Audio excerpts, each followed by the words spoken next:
Ianao koa zany raha marary kibo amiketo. Miaraka amin'ny stress be plus tsisy mandeha amin'ny zéro. Ça tsy na zany asa miadiny tena zatao sao dia miasa amin'ny agence de communication.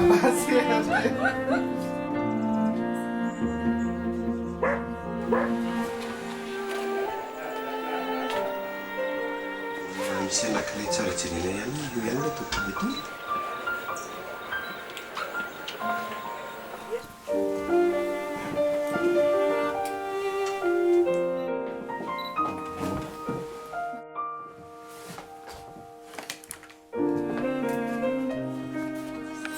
Vite maman.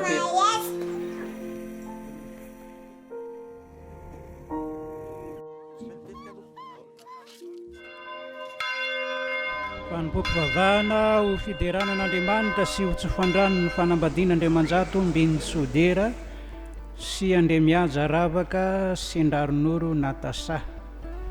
Eto anatrehan'Andriamanitra sy ny fiangonana izao Andriamanjato mbiny Sodera manaiky anao Andremiaja Ravaka sy Andaronoro Natasa ho faty ary hijanona aminao irery mandra-piavana fahafatesana ian'Andriamanitra no iaikinako anatanterahana. Omeko anao ity peratra ity ho fahatsiarovana sy ho famantarana fa izao efa nampiakarinao ny vatanao.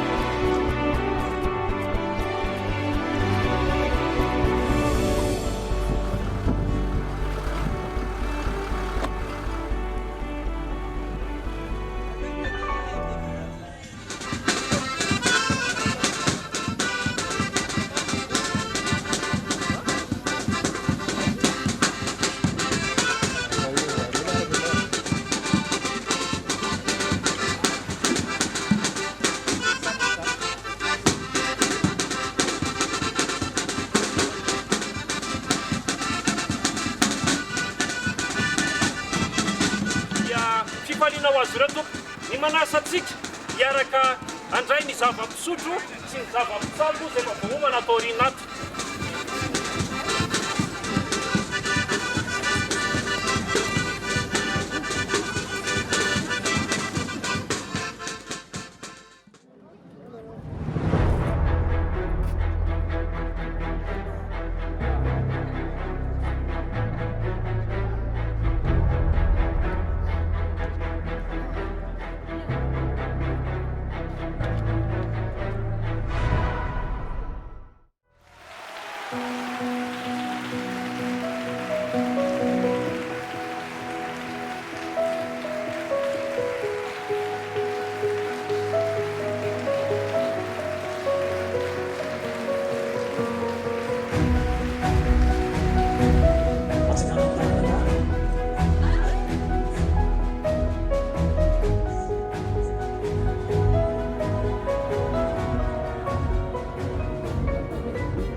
Vehivavy rehefa saina manao zavatra tsy maintsy tafahoatra foana